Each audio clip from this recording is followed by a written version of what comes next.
Meu nome é Adélia. Tenho 39 anos e sou manicure desde os 15.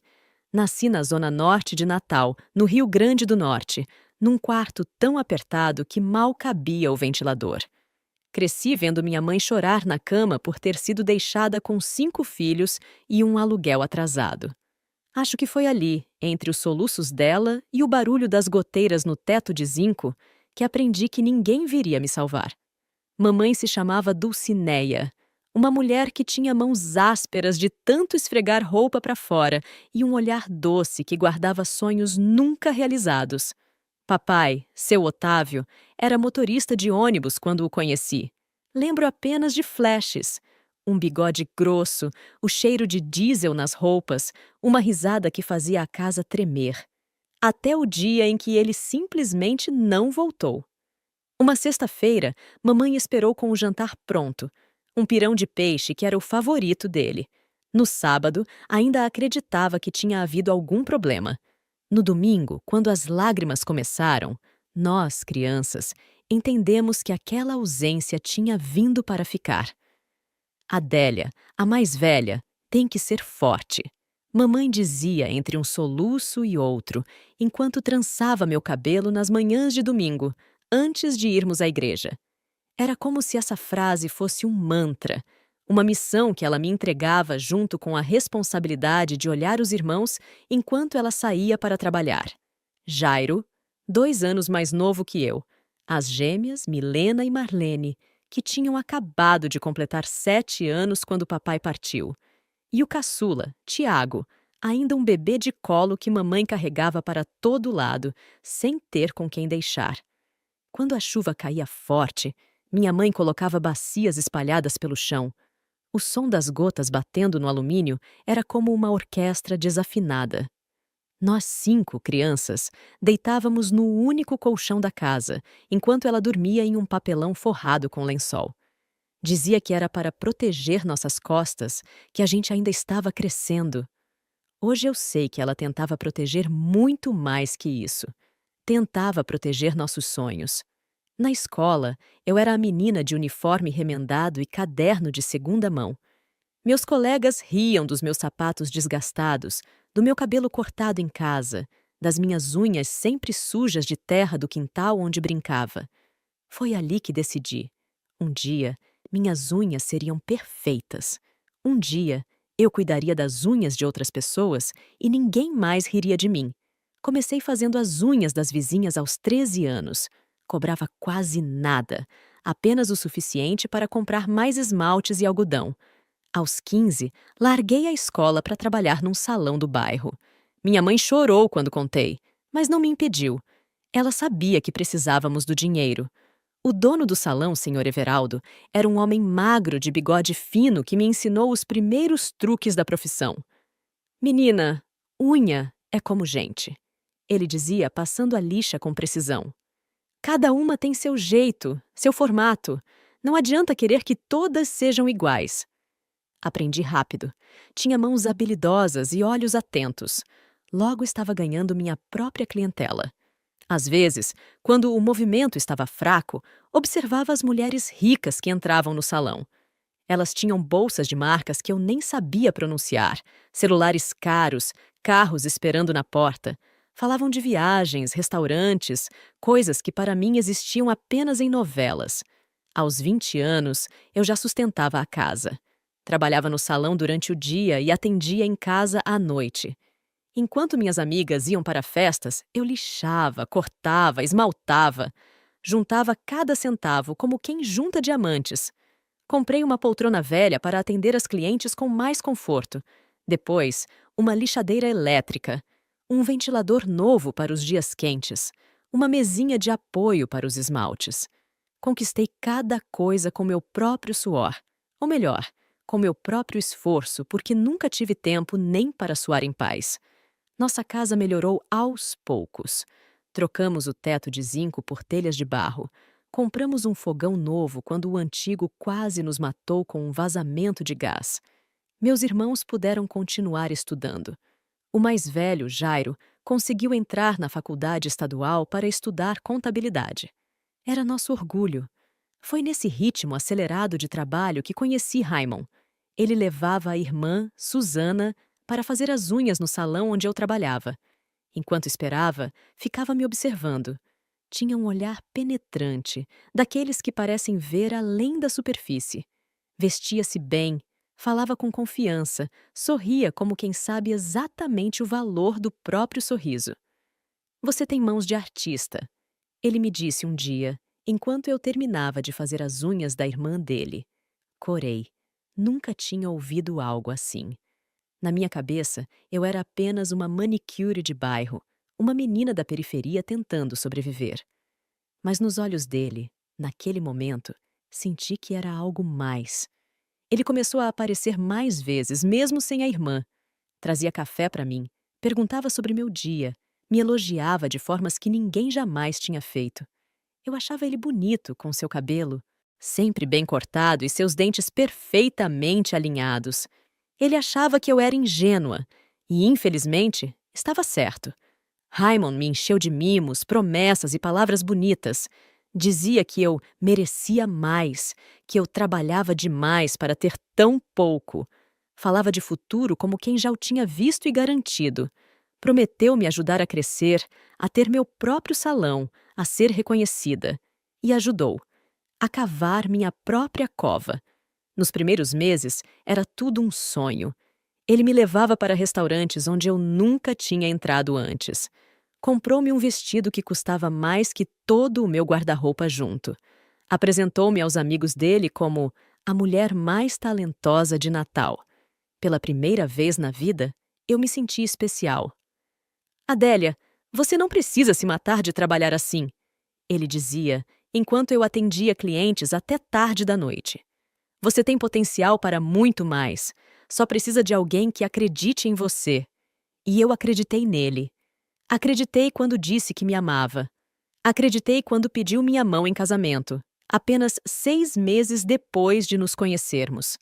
Acreditei quando jurou que construiríamos uma vida juntos, onde eu nunca mais precisaria me preocupar com contas atrasadas ou goteiras no teto. O casamento foi simples no cartório. Ele disse que poderíamos fazer uma festa grande mais tarde, quando estivéssemos mais estabelecidos. Minha mãe desconfiava dele. Dizia que homem que promete demais entrega de menos. Mas eu estava cega de amor e esperança. Mãe, o Raimon é diferente, eu insistia. Ele vê o meu valor. Ele quer me ajudar a crescer. Filha, ninguém dá nada de graça nesse mundo. Ela respondia com os olhos cansados de quem já viu esse filme antes. Nos mudamos para um apartamento pequeno, mas muito melhor que a casa onde eu cresci. Tinha piso de cerâmica, não de cimento. Tinha chuveiro elétrico, não o banho frio que eu conheci por tantos anos. Tinha até um pequeno escritório, onde Raimon dizia trabalhar com negócios diversos. Ele nunca explicava exatamente o que fazia. Falava de investimentos, de contatos, de oportunidades. Às vezes, recebia ligações que o deixavam nervoso. Outras vezes, saía tarde da noite e voltava apenas na manhã seguinte, com o cheiro de bebida cara e perfume feminino que ele jurava ser apenas o ambiente dos encontros de negócios. Eu continuava trabalhando como manicure, mas agora em um salão mais sofisticado no centro da cidade, onde Raimon tinha um amigo que era dono. O salário era melhor, as gorjetas mais generosas. Ainda atendia algumas clientes antigas em casa, mais por lealdade que por necessidade. Foi depois de 1 ano de casados que ele veio com a primeira proposta estranha. Amor, precisamos abrir uma empresa em seu nome, disse enquanto jantávamos em casa. No meu nome? Mas por quê? Questões fiscais, meu bem. Eu já tenho algumas empresas, e seria mais vantajoso para nós termos algo no seu nome também. Para facilitar os créditos, entende? Não, eu não entendia. Mas confiava nele. Assinei os papéis que me trouxe sem ler as letras miúdas. Ele me garantiu que era apenas uma formalidade, que cuidaria de tudo, que eu não precisava me preocupar. Alguns meses depois, ele precisou do meu CPF para uma linha de financiamento em nome conjunto. É para nosso futuro, Adélia, explicou, com aquele sorriso que me derretia. Estou preparando uma surpresa para você. Algo que vai mudar nossas vidas para sempre. Eu, ainda apaixonada e grata por tudo que ele parecia ter feito por mim, não desconfiava que assinava nada. Ele jurava que era só formalidade, que não havia nenhuma dívida real, que eu não precisava me preocupar com detalhes burocráticos. Você cuida das unhas, eu cuido das finanças. Brincava, beijando minha testa como se eu fosse uma criança. A vida seguia aparentemente tranquila. Eu trabalhava, ele negociava. Às vezes, sumia por dias, dizendo estar em viagens de negócios. Voltava com presentes caros, mas cada vez menos com carinho. Nosso relacionamento esfriava, enquanto minhas desconfianças cresciam. Uma noite, encontrei um brinco feminino em nosso quarto. Não era meu. Um pequeno aro dourado com uma pedra azul que brilhava sob a luz do abajur. Fiquei olhando para aquela joia minúscula como se fosse uma bomba prestes a explodir, tentando imaginar 1000 explicações que não fossem a óbvia. Deve ser da diarista, ele disse, sem me olhar nos olhos quando o confrontei. Não tínhamos diarista. Nunca tivemos. Era eu quem limpava a casa nos domingos, meu único dia de folga, enquanto ele dizia estar resolvendo pendências de negócios no computador. Que diarista, Raimon? Perguntei, a voz falhando. Nunca contratamos ninguém. Contratei semana passada, respondeu, irritado. Você trabalha tanto que nem percebeu. Viu só? É por isso que preciso cuidar de tudo. Engoli a mentira junto com as lágrimas. Queria acreditar. Precisava acreditar. O que seria de mim se aquela vida que ele tinha me prometido fosse apenas uma ilusão? Outra vez, atendi uma ligação no celular dele enquanto ele tomava banho. Uma voz feminina, melosa, perguntou: Já se livrou dela hoje? Quando questionei, Raymond disse que era uma cliente inoportuna, que eu tinha entendido tudo errado. Cliente de quê, Raymond? Insisti, sentindo o coração apertar. Você nunca me explica direito o que faz. Que negócios são esses que te ocupam tanto? Ele saiu do banheiro enrolado na toalha, gotas d'água escorrendo pelo peito. Parecia calmo, mas percebi um tremor sutil no canto de sua boca, um tique que aparecia quando estava nervoso. São negócios complicados, Adélia. Você não entenderia. Tenta. Sou ignorante, mas não sou burra. Ele sorriu, aquele sorriso encantador que tinha me conquistado no salão. É claro que não é burra, meu amor. Segurou minhas mãos entre as dele. É que são operações financeiras complexas, investimentos de alto risco, networking com pessoas influentes. Nada que você precise se preocupar. Mas aquela mulher era uma investidora insistente. Ele me cortou, perguntando se eu já tinha me livrado das dívidas hoje. Você ouviu errado. Mais uma mentira para engolir. Mais uma noite deitada ao lado dele, fingindo acreditar, fingindo dormir, enquanto minha mente rodava como uma máquina quebrada, repetindo cada palavra, cada gesto, cada ausência. As noites em que ele não voltava para casa se tornaram mais frequentes. As explicações, mais vagas. O carinho, mais raro. Ainda assim, eu me agarrava à ideia do homem que tinha me resgatado da vida difícil, que tinha me mostrado possibilidades que eu jamais imaginei. Comecei a notar outras mudanças. A conta bancária conjunta que tínhamos aberto logo após o casamento raramente tinha dinheiro quando eu precisava. Raymond dizia que estava investindo tudo para nosso futuro. Os cartões de crédito no meu nome começaram a chegar com faturas cada vez mais altas. Compras em lojas de luxo que eu nunca tinha pisado, restaurantes caros onde nunca tinha comido. São presentes para você, meu bem, explicava ele quando eu questionava. Roupas que comprei de surpresa, jantares que estou planejando. Mas os presentes nunca chegavam. Os jantares nunca aconteciam. E as dívidas só cresciam. Eu trabalhava cada vez mais, aceitando todos os clientes possíveis no salão, fazendo horas extras, atendendo em casa nos fins de semana. Pagava as contas básicas, comprava comida, tentava manter nossa vida funcionando enquanto Raymond vivia em um mundo paralelo de luxos que eu só conhecia pelas faturas. Comecei a perceber olhares de pena das minhas colegas no salão, sussurros que paravam quando eu me aproximava. Uma vez, peguei um trecho de conversa. Coitada da Adélia, tão trabalhadora. E aquele marido, todo metido a bacana, esbanjando dinheiro com a outra na boate. Fingi não ouvir. Fingi que meu coração não estava se partindo em 1000 pedaços. Fingi, por mais algumas semanas, que ainda tínhamos um casamento. Até que um dia, acordei com uma carta do banco na caixa de correio. E não era de agradecimento. Abri o envelope com mãos trêmulas.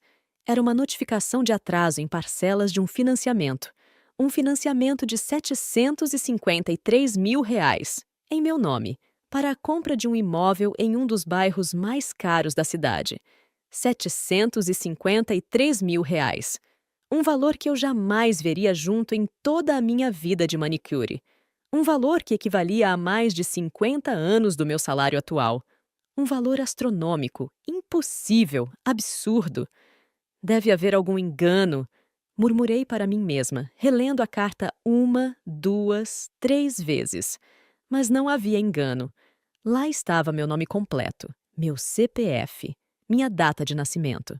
Segundo o banco, eu era proprietária de uma mansão que nunca vi, nunca pisei, nunca nem sonhei. Liguei para Raymond imediatamente. Ele não atendeu. Mandei mensagens. Nada.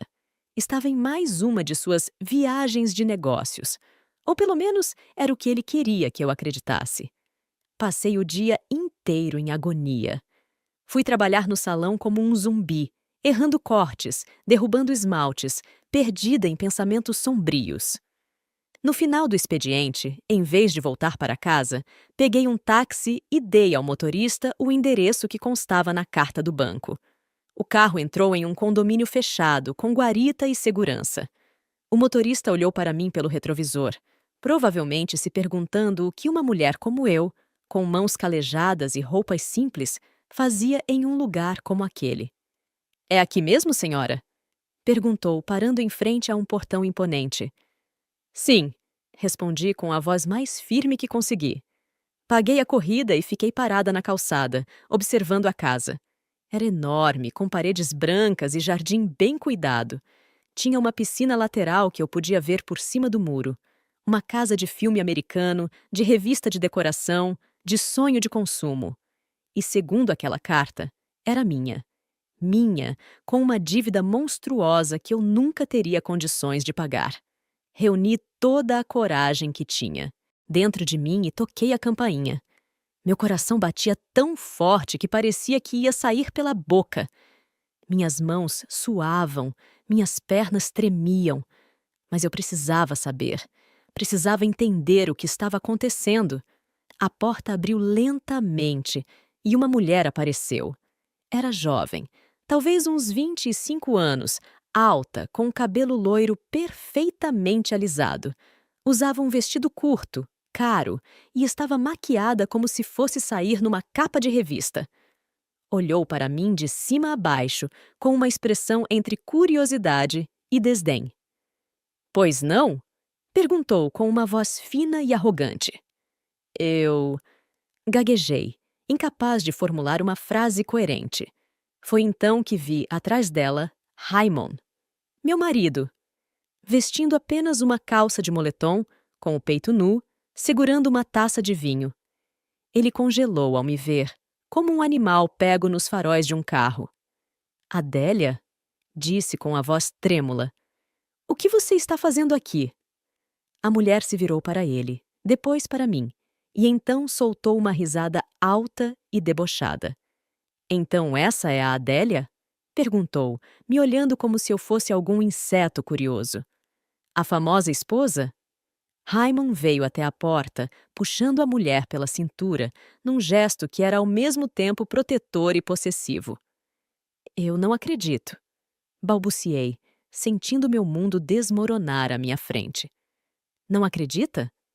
A mulher respondeu, se desvencilhando de Raymond e dando um passo em minha direção. Então puxa uma cadeira e assiste, minha filha. Ela voltou para dentro da casa, caminhando como se estivesse em uma passarela, e se jogou em um sofá de couro branco que eu podia ver através da porta aberta. Raymond ficou parado, dividido entre a vergonha de ser pego e a arrogância de quem sabe que não tem nada a perder. O que significa isso, Raymond? Consegui finalmente perguntar, mostrando a carta que ainda segurava na mão. Que história é essa de financiamento? De casa em meu nome? Ele deu um longo suspiro, como se estivesse cansado de explicar o óbvio a uma criança teimosa. Tomou um gole do vinho e finalmente falou. Significa que você serviu ao seu propósito, Adélia. Foi útil enquanto durou.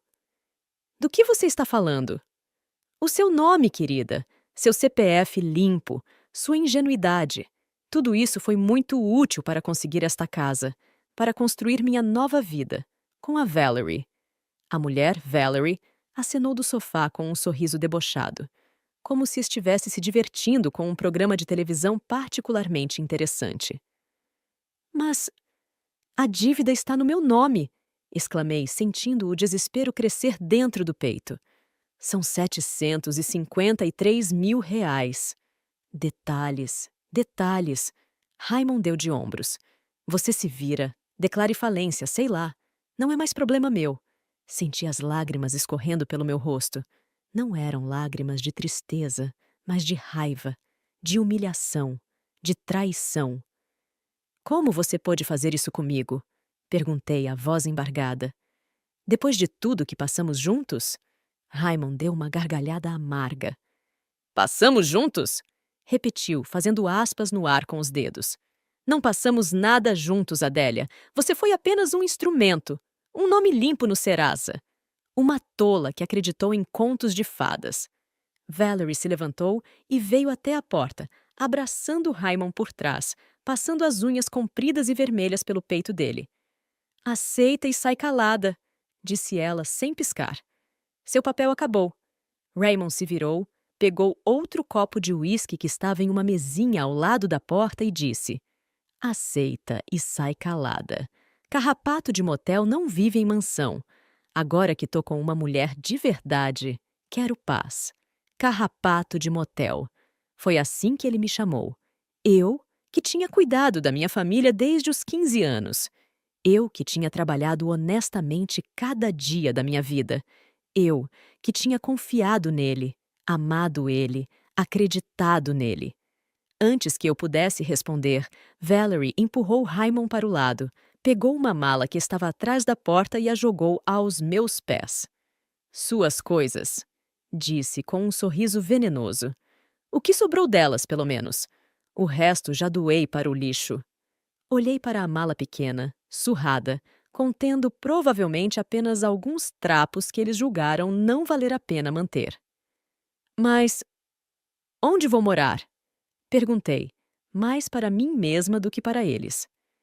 Não é mais problema nosso, respondeu Raymond, já fechando a porta. Volta para o buraco de onde você saiu. A porta bateu com força, quase atingindo meu rosto. Fiquei parada ali, na calçada de uma mansão que supostamente era minha, mas onde eu não podia entrar, com uma mala miserável e uma dívida impagável. Sem casa, sem marido, sem dignidade. Do outro lado da porta, ouvi as risadas deles. Altas, cruéis, despreocupadas. Risadas de quem sabe que está por cima, de quem acredita que venceu. Peguei a mala e comecei a andar, sem rumo certo. As lágrimas continuavam caindo, embaçando minha visão. Caminhei até encontrar um ponto de ônibus, onde me sentei, exausta física e emocionalmente. Foi ali, naquele banco de concreto frio, que algo começou a mudar dentro de mim. A dor e a humilhação começaram a dar lugar a uma raiva fria, calculada. A menina da periferia que lutou a vida inteira ainda estava ali, dentro de mim. A garota que não esperava que ninguém a salvasse. Peguei o celular e liguei para meu irmão, Jairo, o contabilista. Contei tudo, entre soluços e pausas para respirar. Ele ouviu em silêncio, apenas fazendo perguntas ocasionais para entender melhor a situação. Vem para cá, disse ele quando terminei meu relato. Vamos resolver isso juntos. Ele não vai se safar dessa, Adélia. Eu prometo. Meu irmão morava em um apartamento pequeno, mas acolhedor, com a esposa e o filho de 2 anos. Eles me receberam de braços abertos, sem julgamentos, sem "eu te avisei", apenas com amor e solidariedade.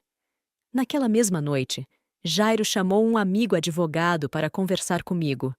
Dr. Paulo era um homem de meia idade, com olhos gentis por trás dos óculos de armação grossa.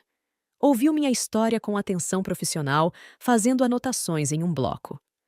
Senhora Adélia, o que seu marido fez configura crime, explicou ele quando terminei.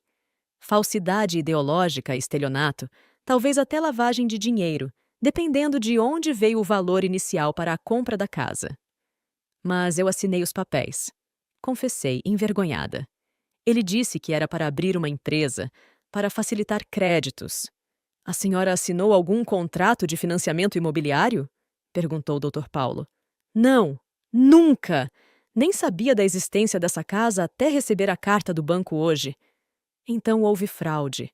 Ele falsificou sua assinatura ou usou os documentos que você assinou para outros fins. Isso é crime, e temos como provar. Dr. Paulo explicou que precisaríamos agir rápido. Primeiro, registrar um boletim de ocorrência. Depois, entrar com uma ação contra Raymond e com uma medida cautelar no banco para suspender a cobrança da dívida até que a fraude fosse investigada. A senhora tem alguma prova de que ele agiu sem seu consentimento? Perguntou o advogado. Mensagens, e-mails, qualquer coisa?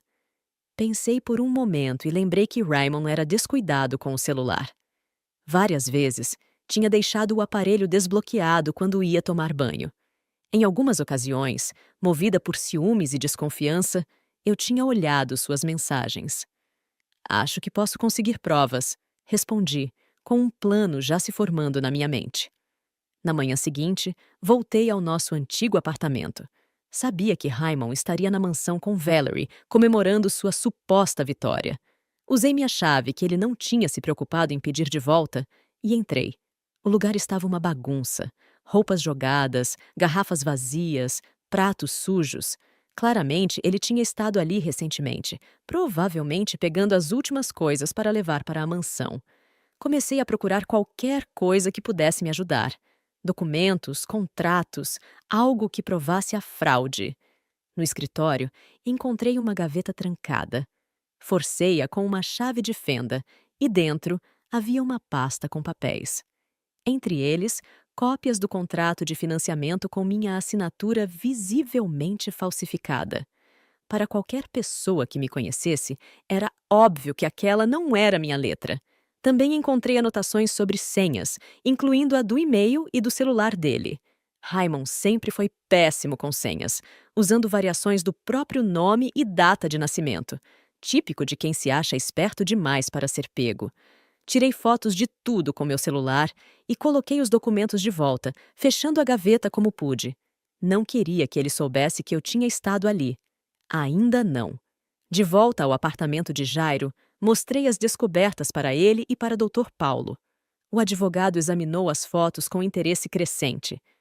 Isso já é um bom começo, disse ele. Mas precisamos de mais. Precisamos provar que ele agiu deliberadamente para fraudar você. Foi então que tive outra ideia. Peguei meu celular e liguei para Raymond. Para minha surpresa, ele atendeu no terceiro toque. "O que você quer?" perguntou com voz irritada. "Raymond, por favor, precisamos conversar", implorei, fingindo estar desesperada e submissa. "Eu não tenho para onde ir, não tenho como pagar essa dívida. Por favor, me ajuda." Ele suspirou, claramente entediado com minha situação. "Adélia, já disse que não é problema meu. Você assinou os papéis." "Mas você disse que era para abrir uma empresa. Nunca falou de comprar uma casa." "E daí?" riu ele. "Você devia ter lido o que estava assinando. Não é minha culpa se você é burra demais para entender um contrato." Olhei para Jairo, que estava ao meu lado com o celular dele, gravando nossa conversa. Ele assentiu, encorajando-me a continuar. "Então você admite que usou meu nome sem meu consentimento?" Que me enganou? Raymond soltou uma gargalhada arrogante. Claro que enganei! Você acha que eu conseguiria um financiamento desse tamanho no meu nome? Estou todo sujo no Serasa, querida. Precisava de alguém limpo, alguém idiota, o suficiente para confiar em mim sem fazer perguntas. E você foi perfeita para o papel. Senti meu estômago revirar com a frieza dele, com a facilidade com que admitia ter me usado. Mas continuei. Precisava de mais. E as senhas do meu celular? Do meu e-mail? Como você conseguiu? Ah, isso foi fácil, gabou-se ele. Você sempre usava as mesmas senhas para tudo. Nome da sua mãe, data do seu aniversário. Previsível demais. Enquanto você dormia, eu acessava suas contas, autorizava transferências, confirmava documentos. Você nunca desconfiou de nada. Por que, Raymond? Perguntei com a voz embargada, mas desta vez as lágrimas eram genuínas. Por que fazer isso comigo? Houve uma pausa do outro lado da linha. Quando ele falou novamente, sua voz tinha um tom diferente, quase contemplativo. Porque eu podia, respondeu simplesmente. Porque era fácil. Porque você estava lá, disponível, útil. E porque conhecia Valerie, uma mulher que realmente combina comigo, que entende meus objetivos, que não se contenta com migalhas. E agora? O que vai acontecer comigo? Não sei e não me importo, respondeu, voltando ao tom frio. Se eu fosse você, sumiria do mapa. Essa dívida vai te perseguir para sempre. Desliguei o telefone, tremendo de raiva e alívio ao mesmo tempo. Jairo parou a gravação e me abraçou forte. Pegamos ele, mana, disse com um sorriso determinado. Esse idiota acabou de confessar tudo. Dr. Paulo, que tinha ouvido toda a conversa pelo viva voz, balançava a cabeça com uma expressão de satisfação profissional. Com isso e os documentos falsificados, temos um caso sólido, afirmou. Vamos ao banco amanhã cedo e depois à delegacia. A senhora Adélia não vai pagar um centavo dessa dívida fraudulenta. Naquela noite, dormi profundamente pela primeira vez desde que descobri a traição. Não era um sono tranquilo, mas de exaustão e alívio temporário. A batalha estava apenas começando, mas pelo menos agora eu tinha armas para lutar. Na manhã seguinte, como combinado, fomos ao banco. O gerente, Sr. Cláudio, nos recebeu em sua sala depois de alguma insistência. Quando apresentei as provas da fraude, ele ficou visivelmente desconfortável. Senhora Adélia, entendo sua situação, mas o contrato está assinado, argumentou, ajustando a gravata nervosamente. O banco já liberou o valor. A casa foi comprada com uma assinatura falsificada, interrompeu o Dr. Paulo, colocando as fotos dos documentos sobre a mesa. E temos uma confissão gravada do Sr. Raymond admitindo a fraude. O banco foi negligente ao não verificar adequadamente a autenticidade da assinatura. O gerente examinou os documentos, seu rosto ficando cada vez mais pálido. Isso é muito grave, murmurou finalmente. Exatamente, concordou o Dr. Paulo. E temos duas opções aqui. Ou o banco colabora conosco, suspendendo imediatamente a cobrança da dívida até a conclusão da investigação policial, ou seremos forçados a incluir a instituição como cúmplice da fraude por negligência. A ameaça surtiu efeito. Após algumas ligações para superiores e uma reunião rápida com o departamento jurídico do banco, o Sr. Cláudio voltou com um documento oficial suspendendo temporariamente a cobrança da dívida. Isso não é um cancelamento, fez questão de esclarecer. Apenas uma suspensão até que as autoridades decidam sobre o caso.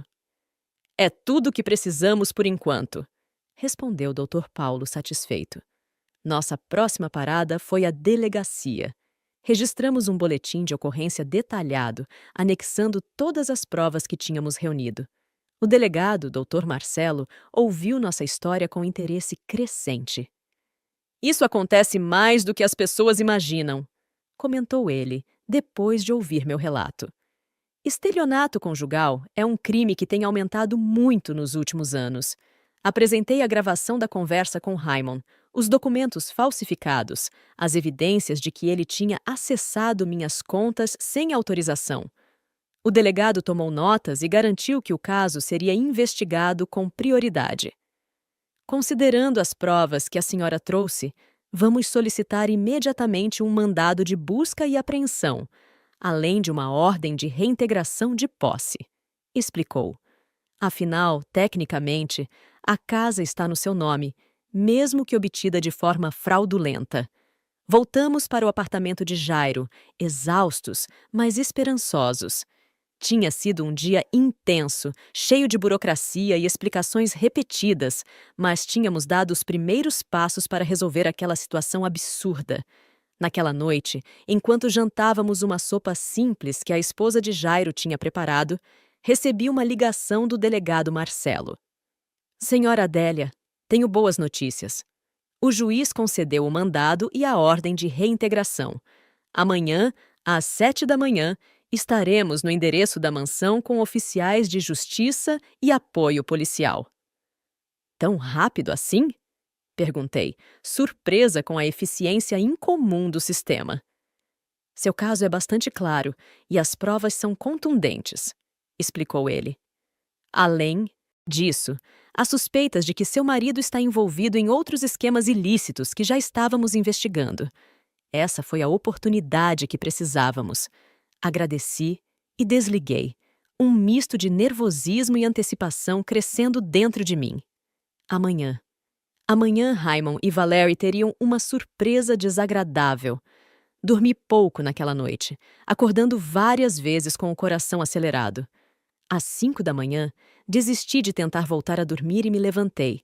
Tomei um banho demorado, vesti uma das poucas roupas que tinha na mala que Valerie jogou aos meus pés e preparei um café forte para toda a família. Às 6h30, um carro da Polícia Civil parou na frente do prédio de Jairo. O delegado Marcelo tinha vindo pessoalmente me buscar para acompanhar a diligência. No caminho para a mansão, ele explicou como seria o procedimento. Primeiro, o oficial de justiça lerá a ordem judicial. Depois, daremos um tempo razoável para que abram a porta voluntariamente. Se não abrirem, estamos autorizados a entrar à força. Assenti, meu estômago revirando de nervosismo. Não era vingança o que eu buscava. Tentei me convencer. Era justiça. Era minha vida de volta. Quando chegamos ao condomínio, já havia 2 carros de polícia e uma viatura do oficial de justiça esperando no portão. O segurança, reconhecendo as autoridades, abriu sem fazer perguntas. Nossa pequena comitiva parou em frente à mansão. Era surreal estar ali novamente, desta vez acompanhada de policiais e oficiais de justiça.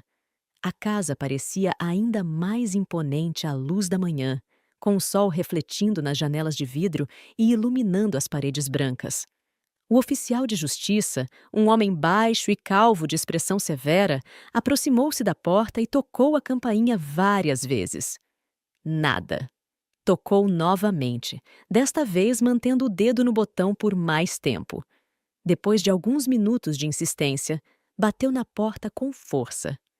Polícia e oficial de justiça, anunciou em voz alta. Temos uma ordem judicial. Abram a porta! Senti meu coração disparar. Uma mistura de medo e expectativa tomava conta de mim. Minhas mãos suavam tanto que precisei secá-las na lateral da calça várias vezes. Ao meu lado, o delegado Marcelo permanecia impassível, com a serenidade de quem já tinha passado por aquilo centenas de vezes. Para ele, era apenas mais um dia de trabalho. Para mim, era o dia em que recuperaria um pouco da dignidade que me foi roubada. Os vizinhos começavam a aparecer em suas janelas e portões. Rostos curiosos, alguns em roupões, outros de pijama, observando o espetáculo matinal que interrompia a rotina pacata daquele condomínio de luxo. Reconheci uma senhora que passava sempre pelo salão onde eu trabalhava. Ela nunca sentava na minha cadeira, preferindo as manicures mais jovens e modernas, como dizia. Agora, me olhava boquiaberta, talvez finalmente me reconhecendo como a manicure do centro, que seu marido tanto elogiava. Mais alguns minutos se passaram sem resposta. O delegado Marcelo fez um sinal para 2 policiais, que se posicionaram em frente à porta. Última chance! Gritou o delegado. Abram ou vamos arrombar! Silêncio. O delegado assentiu para os policiais, que usaram um pequeno ariete para forçar a porta. Com 3 golpes fortes, a fechadura cedeu e a porta se abriu com um estrondo. Entramos. A sala estava uma bagunça, com garrafas de bebida vazias, roupas jogadas no chão, restos de comida na mesa de centro. Parecia que uma festa tinha acontecido ali na noite anterior. Polícia! Gritou um dos oficiais, avançando pelo corredor.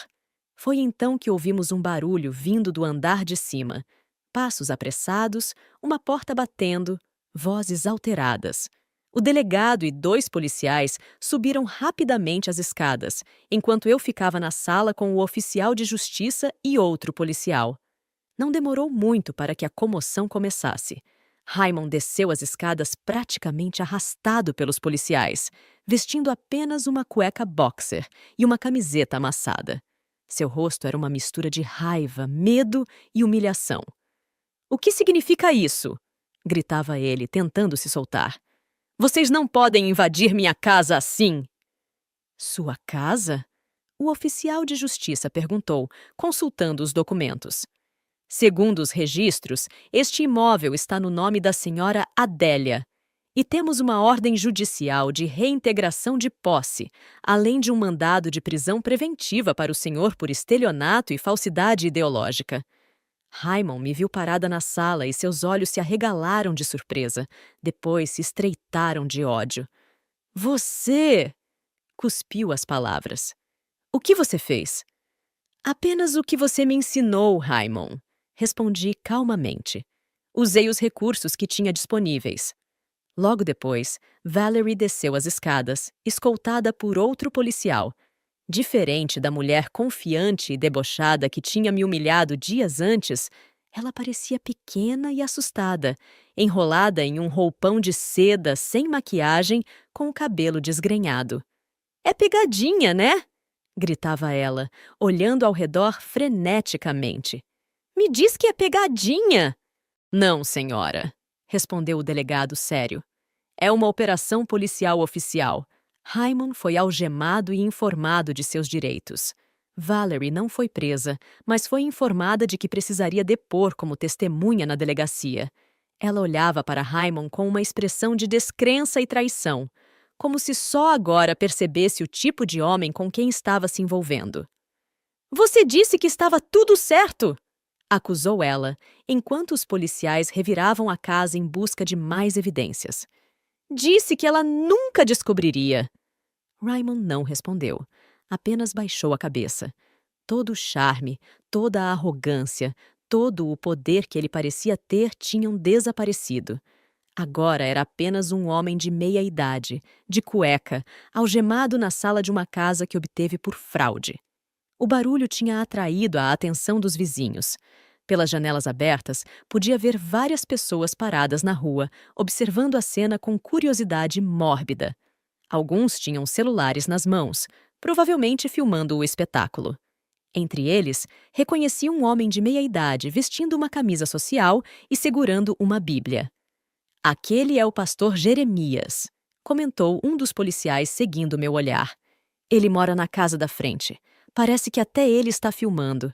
A cena era tão vergonhosa que até o pastor da rua filmava com o celular. Não pude deixar de sentir uma pontada de satisfação perversa. Enquanto Raymond era levado para a viatura, ele parou na minha frente, os olhos injetados de ódio. "Você vai se arrepender disso", ameaçou em voz baixa. "Quando eu sair, vou te encontrar." O delegado puxou-o pelo braço, afastando-o de mim. "Mais uma ameaça e adiciono intimidação de testemunha às suas acusações", advertiu. Valerie foi autorizada a pegar algumas roupas e pertences pessoais antes de ser levada para depor. Enquanto subia as escadas acompanhada de uma policial feminina, lançou-me um olhar que misturava raiva e medo. "Você não vai ficar com esta casa", disse ela entre dentes. "Não é justo." "Justo?" repeti, encontrando uma força dentro de mim que não sabia que existia. Justo seria eu nunca ter sido enganada. Justo seria eu não estar com uma dívida de R$ 753.000 no meu nome. Mas estamos além do justo agora, não é mesmo? Ela não respondeu, apenas continuou subindo as escadas, os ombros caídos em derrota. O oficial de justiça aproximou-se de mim com os documentos da reintegração de posse. Senhora Adélia, tecnicamente, a senhora agora tem posse legal desta casa, explicou. No entanto, devo informar que o banco já entrou com uma ação para retomar o imóvel, considerando que o financiamento foi obtido por fraude. Até que isso seja resolvido judicialmente, a senhora pode permanecer aqui, mas não pode vender ou alugar o imóvel. Olhei ao redor, para aquela mansão que supostamente era minha. Os móveis caros, a decoração de revista, tudo comprado com dinheiro sujo, com mentiras, com traição. Não era um lar, era um monumento à desonestidade. Não quero ficar aqui, respondi com certeza na voz. Prefiro que o banco retome o imóvel o quanto antes e cancele a dívida no meu nome. Não quero nada que venha das mãos dele. O oficial assentiu, compreensivo. Compreendo, senhora. Vamos registrar sua posição nos autos. Isso provavelmente vai facilitar o processo de resolução com o banco. Saí da mansão sem olhar para trás, sem levar nada além da dignidade que tinha conseguido recuperar. O delegado Marcelo me ofereceu carona de volta para o apartamento de Jairo. A senhora foi muito corajosa, comentou ele enquanto dirigia. Muitas vítimas de estelionato conjugal nunca denunciam, por vergonha ou medo. Eu tive sorte, respondi olhando pela janela. Tive um irmão que me apoiou, um advogado que acreditou em mim e autoridades que agiram rapidamente. Nem todas têm essa sorte. Verdade, concordou ele. Mas a senhora também teve coragem e inteligência para reunir provas, para não se deixar abater. Sorri levemente, reconhecendo que ele tinha razão. Eu tinha sido forte, tinha lutado. E agora? Precisava continuar lutando para reconstruir minha vida. Nas semanas seguintes, o caso ganhou proporções que eu jamais imaginaria. A história da manicure enganada pelo marido golpista viralizou nas redes sociais, especialmente depois que os vídeos feitos pelos vizinhos, incluindo o do pastor Jeremias, foram compartilhados online. Jornalistas me procuraram para entrevistas. Advogados ofereceram serviços pro bono. Grupos de apoio a vítimas de violência doméstica e financeira entraram em contato. De repente, eu tinha me tornado um símbolo de resistência, de luta contra a injustiça. O banco, pressionado pela opinião pública e pelas evidências claras de negligência na verificação dos documentos, concordou em cancelar a dívida no meu nome e assumir o prejuízo. A mansão foi retomada e colocada à venda para cobrir parte das perdas. Raymond foi indiciado por falsidade ideológica e estelionato. Durante as investigações, descobriu-se que ele tinha um histórico de golpes semelhantes, usando diferentes mulheres ao longo dos anos. Havia pelo menos 3 outras vítimas antes de mim, todas com perfis parecidos. Mulheres trabalhadoras, honestas, de origem humilde, que viram nele uma chance de melhorar de vida. As investigações também revelaram conexões de Raymond com esquemas de lavagem de dinheiro e sonegação fiscal. O que começou como um caso de fraude conjugal acabou se expandindo para uma operação maior, envolvendo outros suspeitos e crimes mais graves. Valerie, que inicialmente tentou se apresentar como vítima inocente, acabou sendo implicada como cúmplice em alguns dos golpes. As mensagens em seu celular, apreendido durante a investigação, mostravam que ela sabia perfeitamente da origem fraudulenta do dinheiro e da casa. Enquanto o processo legal seguia seu curso, eu precisava reconstruir minha vida. Voltei a trabalhar como manicure, inicialmente no mesmo salão do centro. Mas a atenção midiática que o caso recebeu acabou trazendo benefícios inesperados. Uma empresária do ramo de beleza, impressionada com minha história e meu trabalho, ofereceu-me uma parceria para abrir meu próprio salão. Com sua experiência em gestão e meu conhecimento técnico, formamos uma dupla promissora. O salão Unhas da Adélia abriu suas portas 6 meses depois do fatídico dia em que recebi a carta do banco. Era um espaço pequeno, mas aconchegante, em um shopping do centro da cidade. Logo começamos a atender uma clientela fiel, incluindo executivas e empresárias que antes eu só via à distância. Ironia do destino. Uma das primeiras clientes que atendi no novo salão foi uma gerente de banco que trabalhava no mesmo shopping. Enquanto eu fazia suas unhas, ela comentou sobre um escândalo recente. Você soube da Valerie? Aquela que estava envolvida naquele esquema de fraude imobiliária? Ouvi falar, respondi, concentrada no trabalho, sem revelar minha conexão com a história.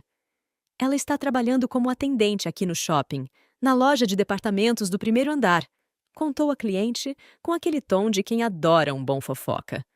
Como caem os poderosos, não é mesmo? Apenas assenti, sentindo uma estranha paz interior. Não era vingança que eu buscava, nunca foi.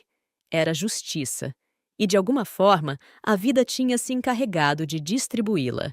Algumas semanas depois, enquanto saía do shopping após um longo dia de trabalho, vi Valerie de longe.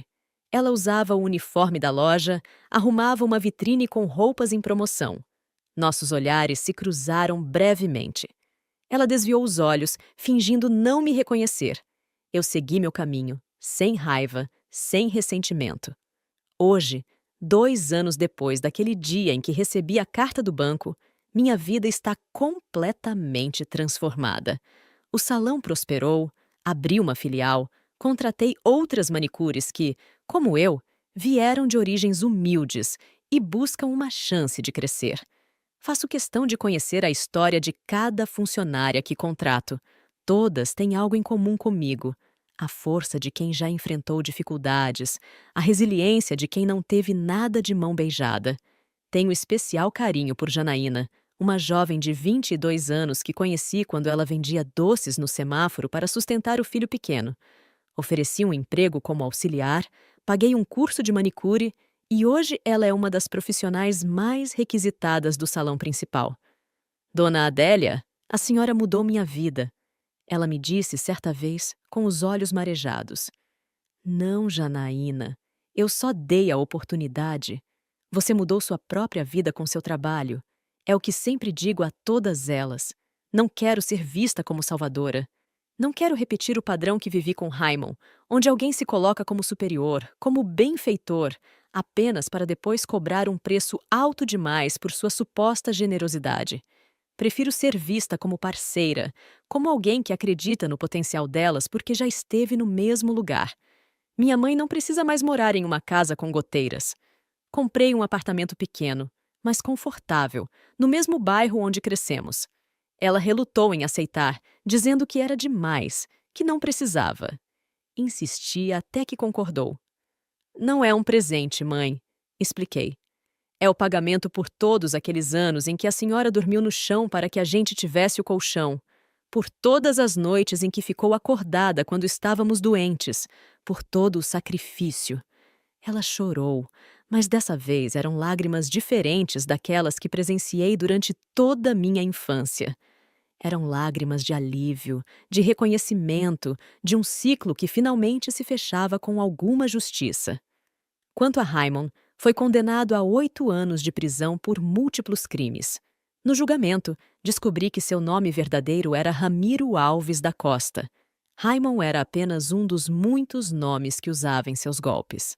Tinha ficha criminal em 3 estados diferentes e era procurado por abandonar uma ex-esposa e 2 filhos pequenos no Paraná, deixando-os igualmente endividados. Durante o processo, recebi uma carta dele da prisão.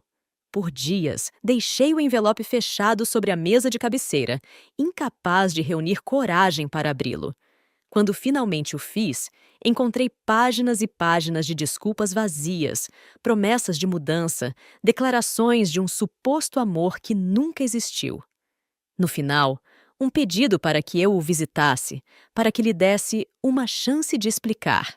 Rasguei a carta em pedaços minúsculos e os deixei cair na privada. Não por raiva ou vingança, mas como um ritual de libertação. Não havia nada que ele pudesse me dizer que mudaria o passado ou que teria qualquer valor para meu futuro. A única coisa que Ramiro, ou Raimon, ou qualquer que fosse seu nome verdadeiro, poderia me oferecer era distância. Às vezes penso nele, não com saudade ou amor, mas com um misto de pena e gratidão. Pena do homem que escolheu o caminho da desonestidade. Gratidão pela lição que, mesmo dolorosa, me fez mais forte. No aniversário de 1 ano do dia em que fui expulsa da mansão, recebi uma visita inesperada no salão. Era o pastor Jeremias, aquele mesmo que filmou a cena da prisão de Raimon com seu celular.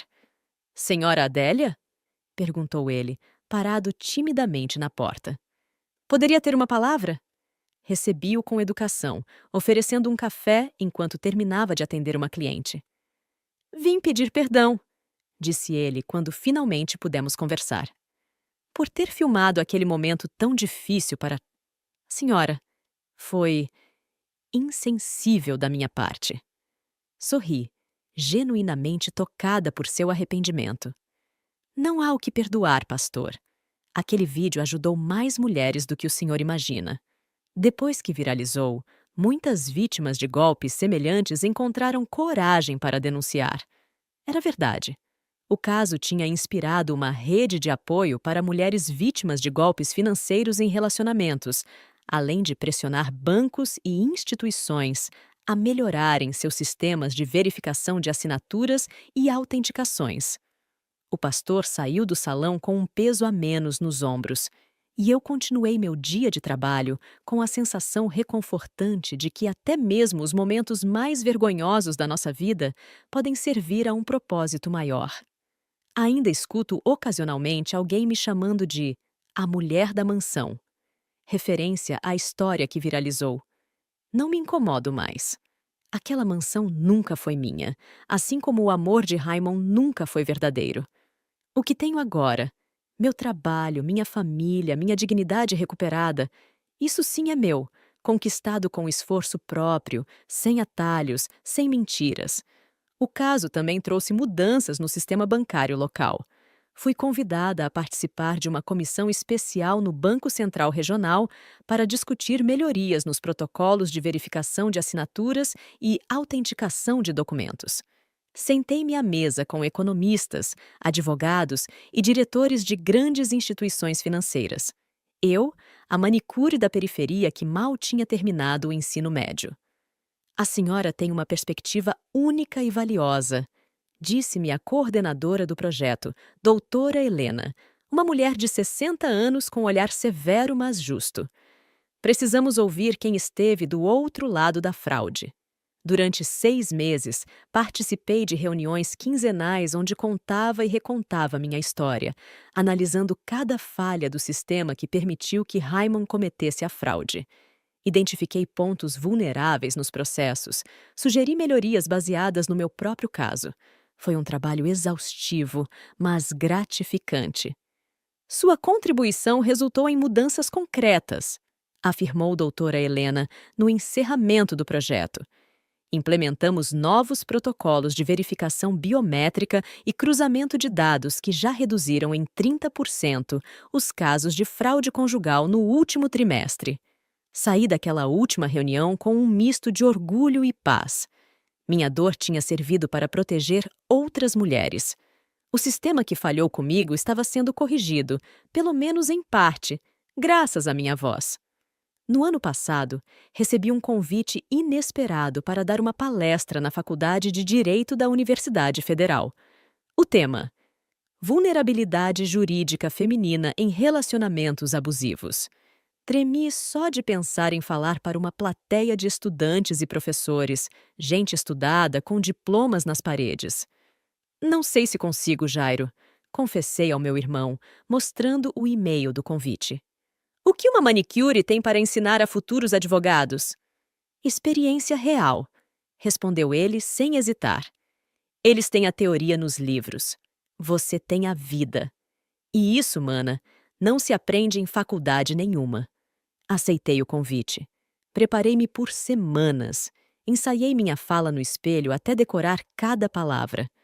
No dia, entrei no auditório com as pernas bambas, o coração na garganta. Olhei para aquele mar de rostos jovens, cadernos abertos, canetas em punho. Comecei contando sobre o quarto apertado onde nasci, o ventilador quebrado, a mãe chorando na cama. Falei do salão de beleza, das unhas que lixei até os dedos doerem. Contei sobre Raymond, o encanto inicial, as promessas vazias, a traição cruel.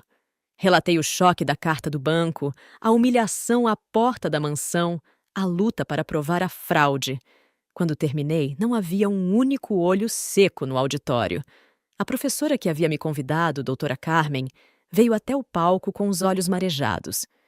Senhora Adélia, o que a senhora acabou de fazer não foi uma palestra, disse ela, segurando minhas mãos entre as suas.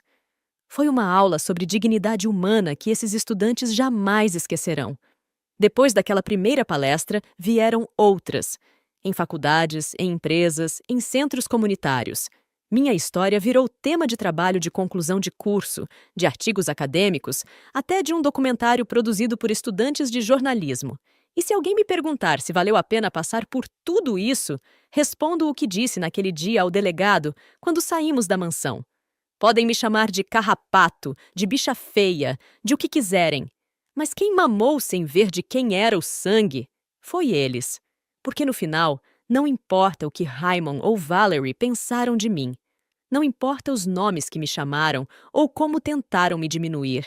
O que importa é que eu nunca deixei de ser quem sou. Adélia manicure desde os 15, nascida na zona norte de Natal, num quarto tão apertado que mal cabia o ventilador. A menina que cresceu sabendo que ninguém viria salvá-la e que, por isso, aprendeu a salvar a si mesma. Gostou do vídeo? Deixe seu like, se inscreva, ative o sininho e compartilhe. Obrigada por fazer parte da nossa comunidade. Até o próximo vídeo!